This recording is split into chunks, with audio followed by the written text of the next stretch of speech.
My parents sold my house and car to fund my sister's dream. No, I'm not joking. This isn't some movie plot. It's my real life. They told me I had to sacrifice and that family is everything. But when I chose to fight back and took them to court, everyone turned against me. Friends and relatives called me ungrateful and cold-hearted. What about you? What would you do if you were in my shoes? Follow my story and let me know your thoughts. I'm Michael, 32, a branch director at a leading tech company in New York. With an annual income of $500,000, I own a luxury apartment in the heart of Manhattan, drive an expensive car, and have a solid career many dream of. From the outside, everyone thinks I'm living the dream. They see my success, wealth, and freedom but don't see my loneliness. No family to celebrate my achievements. No warm dinners or caring phone calls from loved ones. I've gotten used to it because I cut ties with them all 3 years ago. 3 years ago, on this very day, I discovered my family had betrayed me. They used me and broke my trust in ways I never imagined. I trusted them, loved them, and believed that no matter what, we would always be family. But I was wrong. And that day, I made the most critical decision of my life, to walk away and make them pay for what they did. That day was a Friday. It was a day I thought would mark my return home after 6 months away, but in reality, it was the day I lost everything. I had just landed in New York from Canada at 7 p.m. 6 months ago, my company expanded into the Canadian market. Since the new branch didn't have a director yet, I was sent to lay the groundwork and ensure everything ran smoothly. The job was stressful, with countless sleepless nights, but at least I knew I had a peaceful home to return to. I had pictured myself stepping through my familiar front door, shrugging off my heavy suit, pouring a glass of wine, and sinking into my favorite couch, finally enjoying a rare moment of peace after half a year of hard work. I pulled my suitcase out of the airport and hailed a taxi. On the way home, I stared out the window as the city lights flashed past. New York was just as bustling as when I had left, but deep inside, I felt a strange unease. Something wasn't right. 30 minutes later, I arrived home. But the moment the taxi turned onto my street, I froze. My Porsche, my prized car I always parked in front of my house, was gone. I frowned, squinting to make sure I wasn't mistaken. Maybe my dad or Harper had taken it somewhere, I reasoned. After paying the cab fare, I quickly grabbed my suitcase and headed to the front door. The house lights were on, but a wave of unease settled in my chest. I reached into my coat pocket, pulled out my keys, and inserted them into the lock. It wouldn't turn.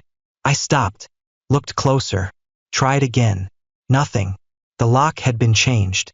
A cold chill ran down my spine. Keeping my composure, I knocked firmly on the door. A few seconds later, I heard footsteps from inside. The door opened. Standing before me was a woman in her 40s, well-dressed, looking at me with a puzzled expression. "Can I help you?" she asked calmly. I frowned. "Sorry, but this is my house. Who are you?" She narrowed her eyes slightly before letting out a small chuckle, as if I had just said something ridiculous. "You must be mistaken. We're the new owners of this house." I stood there, stunned. What the hell was going on? I stepped back and looked around. But no, this was my house. The address and the street were the same. I pulled out my phone, opened the map, and double-checked the location. It was impossible to be wrong. My heart pounded harder. But if this was my house, why couldn't I get in? Why was a stranger living here? I locked eyes with the woman, my voice steadier this time. "No, I'm not mistaken. This is my house. I'm the legal owner and never sold it to anyone." She was silent momentarily, then sighed as if dealing with someone delusional. "Wait here." She disappeared inside for about 2 minutes. When she returned, she was holding a stack of documents. She handed me a sheet of paper and said in a measured tone, "This is the deed. I bought this house 5 months ago. The sale was completely legal." I grabbed the document and scanned it. My name was no longer on it. The current owner was listed as her. The transaction had been finalized. I didn't need to think twice to know who had done this. My hands clenched around the papers, my whole body turning cold. My parents. They had sold my house without my consent. Couldn't let this go. Without hesitation, I called for a taxi. Only one thought consumed my mind. I had to confront them immediately. Just yesterday, my parents had called me, their voices filled with warmth. They asked how work in Canada was going, if I was doing well, and when I would come home to visit. They never mentioned that they had sold my house 5 months ago. My mother's gentle voice still echoed in my ears. Michael, make sure to take care of yourself. Is work too stressful? Come home when you have time. Now, those words felt utterly fake. They had betrayed me. 15 minutes later, I stood in front of my parents' house. I took a deep breath, forcing myself to stay calm, then rang the doorbell. The door opened. My parents appeared, their eyes widening in surprise when they saw me standing there. Michael, why didn't you tell us you were coming? My mother asked, her voice full of shock. I didn't answer.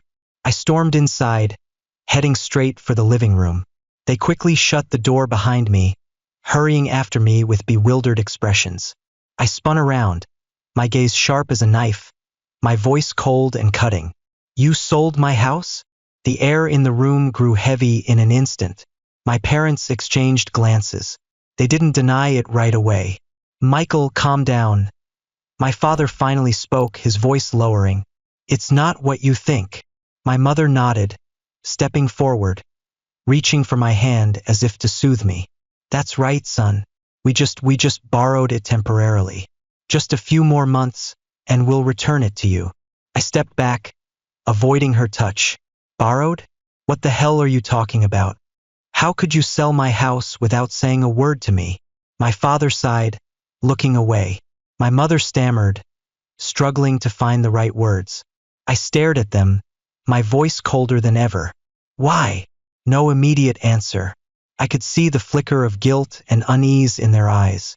Finally, after what felt like an eternity, my father let out a deep sigh, lowered his head and muttered, We sold your house and car to get $800,000 for Harper to invest in stocks.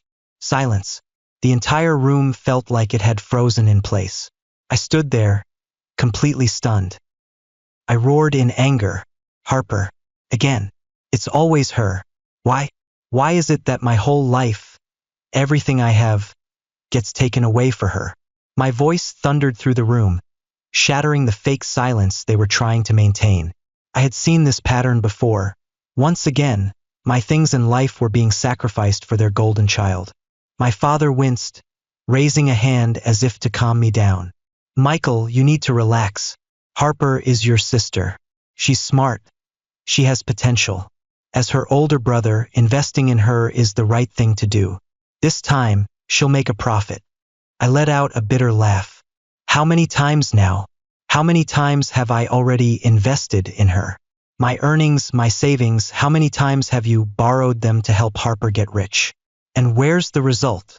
They hesitated. They had no immediate answer. Michael, this isn't Harper's fault.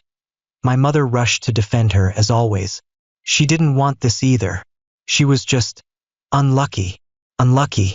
I clenched my fists, rage burning in my chest. No, not this time. 1 week. I stared directly at them, my voice like a blade. You have exactly 1 week. If you don't return my house and car, I will go to the police. I'll take you to court. And I swear you're all going to jail this time. My father slammed his hand on the table, his face red with fury. You ungrateful brat. Is this how you talk to your parents? I met his gaze without flinching. Sorry. You must have me confused with someone else. You only have one child, Harper. The words sliced through the air like a knife. My parents froze, their faces turning pale. They knew I was serious. They knew I had run out of patience. I turned around and walked away without another word. As I stepped out of the house, I yanked the door shut behind me, leaving behind the 2 people I once called family. That night, I checked into a hotel with only one thought running through my mind. They made the biggest mistake of their lives, thinking I was still the obedient son they used to control. When I entered my hotel room, I headed straight for the bathroom, turned on the cold water, and let it cascade over me. Water was the only thing that could keep me grounded. I closed my eyes and took a deep breath, feeling each drop slide down my skin, washing away the chaos in my mind. Family, home, car, and money spun inside my head like a storm with no way out. I felt a little lighter when I finally stepped out of the shower, but the emptiness still clung to me. On the table, the coffee I had ordered upon checking in sat neatly in its place, left by the hotel staff. I reached for it, taking a slow sip. Strangely, it didn't taste as bitter as usual today. Maybe because the truth I had to swallow was far more bitter. I leaned back in my chair, staring blankly at the glass window. The city lights reflected against it, mirroring a version of me. Exhausted, drained, but unwilling to break. And then the memories began to surface. Harper is my younger sister, 3 years younger than me. From the day she was born, our parents adored and spoiled her. And me? I was the older brother who had to give in to her no matter what. As a child, whenever I had a toy Harper wanted, my parents would make me hand it over. If I refused, they'd call me selfish. "You're the big brother. You must let her have it." That phrase repeated over and over, an unspoken rule in our house. The older I got, the clearer it became. Whatever Harper wanted, Harper got. Me? If I wanted something, I had to earn it myself. When I was 17, I realized for the first time that Harper wasn't just spoiled. She could do wrong and never face any consequences. She stole $200 from me. It wasn't much to some people, but to me it was everything. Money I had worked long hours for, saving every penny from my part-time job. When I found out, I was furious. I demanded she give it back. Harper? She just laughed as if it was all a joke. But the most shocking part wasn't what she did, how our parents reacted. They didn't scold her. They didn't make her apologize. Instead, my mother gently said, "Michael, she's your sister. It's just the two of you in this world. You should let it go." My father nodded in agreement. "That's right, son. She's your little sister. You can't be petty with her like you would with a stranger." Petty? I remember clenching my fists, feeling a deep, burning sense of injustice. But I couldn't do anything, because Harper was always right to them. When I went to college, I had to juggle school and work. My parents only covered my tuition. I had to figure out everything else: food, books, rent on my own. I worked part-time, stayed up late doing extra shifts, waited tables at a cafe, and fixed computers to scrape by. Harper, she never had to lift a finger. My parents paid for her tuition, rent, food, and entertainment. If she wanted a new laptop, they bought it immediately. If she wanted to travel, they covered the costs without hesitation.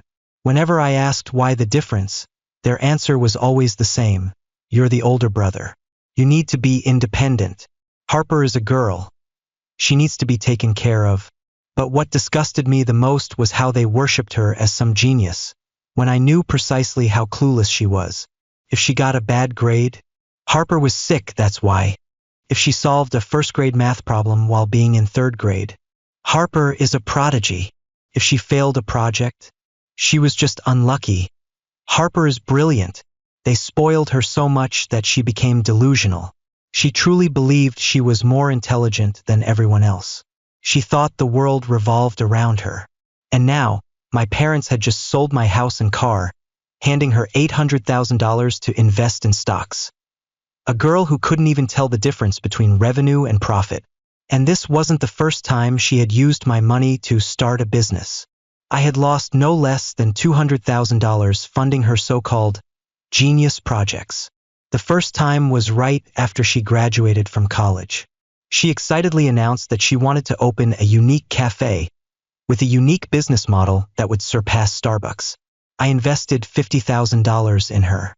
1 year later, the cafe shut down. I never got an apology, just a casual remark from my parents. Harper is still young. She needs challenges to grow. The second time, she returned with another groundbreaking idea: flipping cheap apartments for resale. She swore up and down that she'd make massive profits and that real estate was always a safe investment.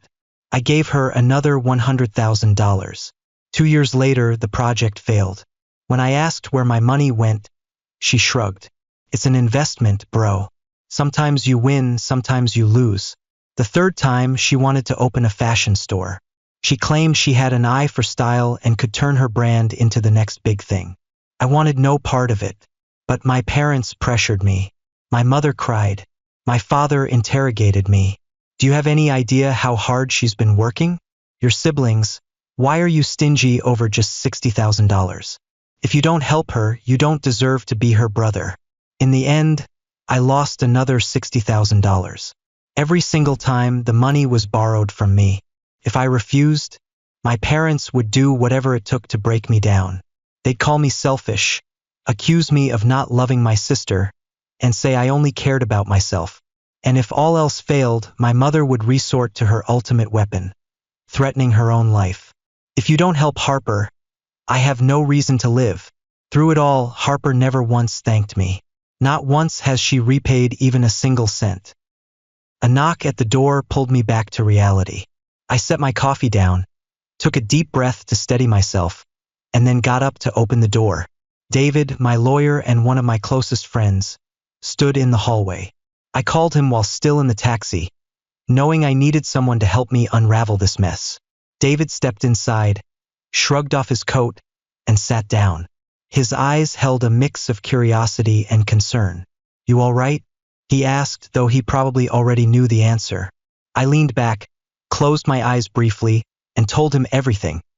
From my 6-month work assignment in Canada to coming home and discovering my parents had sold my house and car without my knowledge. I just can't believe it. Before I left for Canada, I didn't trust anyone else. So I asked my parents to look after my house. And now I come back to find out they sold it 5 months ago. I looked at David, waiting for his reaction. He didn't speak right away.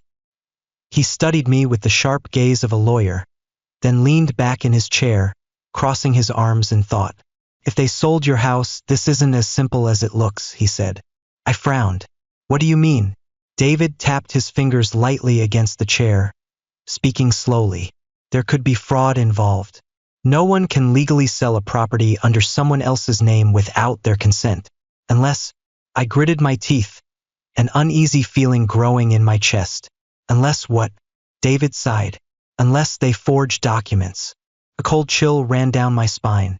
"You're saying they forged my signature?" David shrugged, his eyes sharp. "Not necessarily.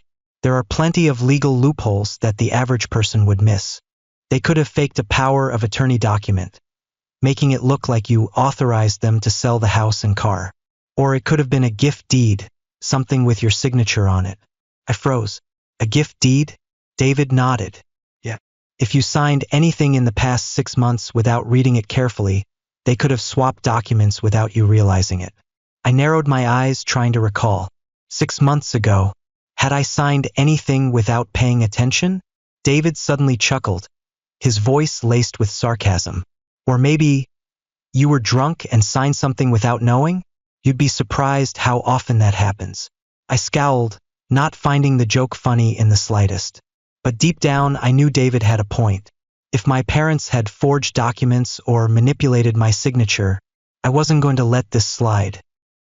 I tried to recall, digging through my memories, searching for any moment I might have signed something related to my assets. Then suddenly it hit me. "Shit," I shouted, my voice so loud that David flinched. "What? You remember something?" he asked, eyes wide. I clenched my fists as the memory resurfaced, crystal clear as if it had happened yesterday. The day I left for the airport, my parents and Harper had come to see me off. They handed me a stack of documents before I walked into the departure area. "Michael, sign these real quick," my mother said, her voice casual, as if it were just a routine procedure. I frowned. "What is this?" "Just a power of attorney," she replied smoothly. "You'll be gone for 6 months, so if any repairs are needed at the house, we can handle them for you. Also, if the police or government needs to verify anything about the property while you're away, we can take care of it." I trusted them. I remember asking, "Why so many pages?" My father chuckled, patting my shoulder as if I had asked something silly. "Just to be safe, son. Some repairs require both original and duplicate copies for submission." At the time, part of me believed them. The other part was in a rush. My flight was about to board. I didn't have time to sit there reading every word. I skimmed the first few lines, saw the words power of attorney, and signed them all. I didn't check. I didn't think they would betray me. And now I was paying the price for my stupidity. David stared at me for a long moment, then sighed, his grip tightening around his coffee cup as if he wanted to crush it. You just handed them a golden ticket to ruin you. David stood up, adjusting his coat, his eyes calculating and sharp. This is complicated, he said, his voice low but steady. No trace of panic. But don't worry, I've got this. There's something wrong with the paperwork. I'll go through everything and check the documents. Meet me tomorrow afternoon. I'll have news for you. I nodded, saying nothing. I trusted David. If anyone could expose this scam, it was him. He walked to the door, then turned back one last time, his expression serious. Stay calm. The angrier you get, the more they'll think you'll give up. I wasn't sure I could do that. The door clicked shut behind him. The room fell into an eerie silence. I leaned back in my chair, staring at the ceiling. Why would they do this to me? What had I done to deserve this? They didn't just take my money. They took my trust. My parents, people who were supposed to protect me. Harper, the sister who was supposed to respect me. I clenched my phone, my fingers trembling with rage. I wanted to curse her out. I wanted to scream at her, hear her admit to her shamelessness, and see how she would justify her actions. I called Harper. The phone rang. No answer. I called again. Same result. Harper wasn't picking up. She knew I was back. She knew everything. And now she was hiding from me. 2 weeks later, my life slowly started to regain some order. I couldn't stay in a hotel forever, so I spent time searching for a new apartment. Even though everything wasn't over yet, I knew I had to keep moving forward. That day, I was standing in a high-rise apartment overlooking Central Park, listening to the real estate agent explain the interior features, when my phone started ringing. Again and again, non-stop. I ignored it, but the ringing didn't stop. Annoyed, I finally pulled my phone out of my pocket. My father was calling. I declined. Seconds later, my mother called. Declined. Not even a minute passed before Harper's name flashed on the screen. I stared at it, my heart cold and steady. I didn't need to guess why they were calling. They had received the lawsuit. They were panicking, terrified of the consequences about to crash down on them. I had no reason to answer. Excuses, begging, maybe even blaming me, whatever they had to say, I didn't care anymore. Without hesitation, I blocked all their numbers. I slipped my phone back into my pocket, turned to the agent, and gave a small nod. Go on, I said. 10 minutes later, my phone rang again. This time, it wasn't my parents or Harper. It was Uncle Jack. He was my father's older brother, who had always remained neutral in family matters. We weren't close, but he wasn't the type to take sides unthinkingly. If he was calling today, it was probably as a mediator. I picked up, and his voice came through immediately. Michael, I know you're angry, but can't you give your parents a way out? No matter what, they're still your family. They're still your parents. I closed my eyes, took a deep breath, and kept calm before responding. Uncle Jack, if Grandpa had sold your house, sold your car, and given all the money to my dad, what would you have done? He hesitated for a few seconds. Why are you asking me that? I smirked, hearing the uncertainty in his voice. Because that's exactly what my parents did to me. A long silence stretched between us. I could almost picture the stunned look on his face as he realized things weren't how he had been told. Finally, he spoke again, his voice laced with doubt. No way. Your parents told me they only borrowed some money from you and hadn't had the chance to pay it back yet. They said you overreacted and sued them out of anger. That's what they told the whole family. I let out a humorless laugh. Is that so? Well then, when the trial date comes, I'll invite you, and the entire family, to witness the truth for yourselves. I didn't wait for his response. I ended the call. The truth would come out soon enough. I had nothing left to explain. After complete silence, we finally met again 2 months later, in court. My parents sat at the defendant's table. Harper was beside them, clutching her handbag tightly. I saw my mother glancing around nervously as if searching for support from someone. And then they froze. Their eyes widened in shock as they noticed just how many relatives had shown up to witness the trial. I saw my father's brows knit together, his face darkening when he realized several family members were suspiciously staring at him and my mother. The lie, the one where they claimed they had just borrowed money but hadn't repaid it yet, was falling apart. They knew the truth now. A few days before the trial, I had texted Uncle Jack, asking him to spread the word and invite everyone. I wanted them to see it with their own eyes, to witness how the people who claimed to love me had betrayed me. As I entered the courtroom, all three of them, my parents and Harper, turned their eyes toward me. My father glared. My mother went pale. And Harper, she just sat there, staring at me with an unreadable expression. No one said a word, but in their eyes, I could see the only thought running through their minds. They never imagined I would go through with this. At exactly 8 a.m., the trial began. The atmosphere in the courtroom was heavy, tension wrapping around everyone like a thick fog. My parents' lawyer stood up, adjusted his tie, and spoke. "Your Honor, my clients have done nothing wrong. The defendants simply acted within the legal authority granted to them." The plaintiff, Michael, voluntarily signed a power of attorney, giving my clients full control over the house and the car. I remained silent, unmoved. I wanted to see how far they would take this. We have indisputable evidence. The documents are fully legitimate, containing the plaintiff's signature, and notarized on October 23, 2021. He paused, glancing at me with confidence, as if this case was already won before it even began. As soon as he finished speaking, I could feel my parents' and Harper's eyes drilling into me, the eyes of people who believed they had already won. My mother lifted her chin slightly, a faint, smug smile creeping onto her lips. Harper crossed her arms, leaning back in her chair, eyes gleaming with satisfaction. My father simply raised an eyebrow, but the way he looked at me, calm, arrogant, assured, told me everything I needed to know. They truly believed they had me cornered. I heard whispers ripple through the audience behind me. If he signed a power of attorney, what's the point of this lawsuit? Parents wouldn't deceive their child, would they? This is too much. I mean, it's his own family. I smirked slightly, but deep inside, I wasn't worried at all. As soon as the judge nodded, signaling for David, my lawyer, to present our case, he stood up, calmly adjusted his suit, and picked up a file. His sharp gaze swept across the courtroom. "Your Honor," David began, his voice steady and firm, "on October 23, 2021, when the defendants claim my client signed a power of attorney, my client was not in the United States. He was in Canada on a 6-month business assignment."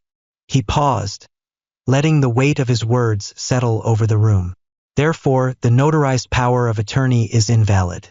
The notary engaged in fraudulent conduct, which is a criminal offense." The courtroom erupted in whispers.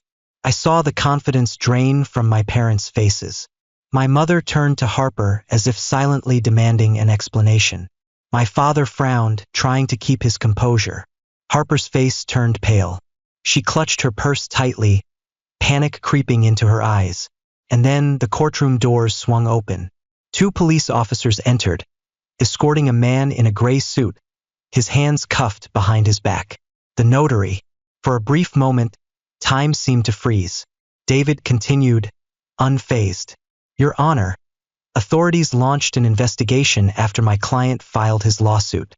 They confirmed that this notary accepted a $20,000 bribe from my client's parents to falsify the notarization, even though my client was not in the country then." Gasps filled the room. My father turned pale, looking as if he wanted to say something, but the judge raised a hand for silence. I glanced at my parents again. Gone was their earlier arrogance. Now there was only shock, fear. The judge turned to the notary, his tone stern. "Do you have anything to say?" The man trembled, then finally let out a sigh and nodded. "Yes, I will tell everything." All eyes locked on him. "It's true.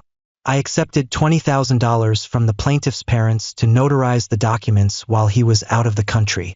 But I wasn't completely reckless. I had suspicions, so I called to verify." "Then why did you still sign off on the papers?" The judge pressed, because when I called the plaintiff's number, he confirmed he was in Canada. The courtroom fell into stunned silence. My parents were frozen in place. David turned to me, waiting for my response. I frowned, thinking back, and then it hit me. I had received a call from a notary's office, but at the time I assumed it was regarding company documents, not my house, and I had told them I was in Canada. For the notary, that confirmation was enough. I let out a bitter laugh. My parents had taken advantage of this misunderstanding and turned it into the perfect crime. The tension in the courtroom was razor sharp. When the notary admitted his guilt, I heard the screech of a chair being shoved back. "You bastard! I paid you $20,000, and now you're turning on me." My father roared, his face flushed red with rage. The judge slammed his gavel down. "Order in the court. If you cause another disruption, I will have you removed." Silence fell over the room. The judge turned to my parents' lawyer. "Counsel for the defense, do you have anything to say?" The man stood motionless for a long moment, then let out a heavy sigh and shook his head. He knew they had lost. There was no argument or justification that could salvage this disaster. 5 minutes later, the judge looked down at the files and firmly delivered the verdict. My parents were found guilty of financial fraud and document forgery. They had deliberately falsified the power of attorney and used it to sell my assets without my legal consent. Their punishment: 10 years in prison without parole. Additionally, they were ordered to pay me $1.2 million, including $800,000 in stolen funds and $400,000 in penalties and accumulated interest. If they failed to repay the amount, the court would seize their assets to cover the debt. Harper, though not directly involved in the forgery, was aware of the crime and did nothing to report it. She was convicted as an accomplice to financial fraud and sentenced to 3 years of probation with a $100,000 fine. She would be sent to prison immediately if she reoffended during her probation period. As for the notary who accepted the bribe and fraudulently notarized the documents, he was sentenced to 15 years in prison. His notary license was permanently revoked, and he was fined $250,000 for notarial fraud and bribery. After reading the verdict, the judge placed the gavel down and declared that the sentencing would take effect immediately. The officers stepped forward, cuffing my parents and the notary, preparing to escort them out of the courtroom. My parents stood frozen in shock. Harper's face turned deathly pale. The notary hung his head in defeat. As they were led past me, my mother turned, her eyes blazing with hatred. "Are you happy now, you bastard? You've destroyed this family." My father said nothing, but the way he looked at me, full of resentment and bitterness, told me that, in their eyes, I was the villain. I didn't flinch. I met my mother's glare, my voice calm and unwavering. "No, you and your precious golden child did that yourselves. You had a choice. You could have lived the rest of your lives comfortably, growing old with both your children by your side. But you didn't choose that. You chose greed. And this is the price you pay." She gritted her teeth but had nothing left to say. The officers pulled them away. My father turned his face away, but I saw his fists clenched tightly, a silent sign of his defeat. In the distance, whispers spread through the courtroom. Some relatives murmured to one another, but I could already guess what they were saying. "That boy is ruthless. No matter what, they're still his parents. Who sends their parents to jail? Where is his filial piety?" I didn't react. Uncle Jack stepped forward, placing a hand on my shoulder, his voice low. "I'm sorry, Michael, but I think you did the right thing." I nodded, saying nothing. I knew not everyone in the family felt the same. Many of them cursed me, calling me an ungrateful son, a heartless person. They said my parents were old and that I should have forgiven them. But what does forgiveness mean when they were never sorry to begin with? And then 3 years passed. 3 years without a single call, not a single message from anyone in my family. 3 years of living my own life, yet those words of condemnation still echoed in my mind. I stood up for myself. I fought for justice, but the price I paid was losing my entire family. So what do you think? Was I right or wrong? Leave your thoughts in the comments below. And don't forget to subscribe, share the story, and stay tuned for more. Thank you for watching. See you in the following story. Goodbye and take care.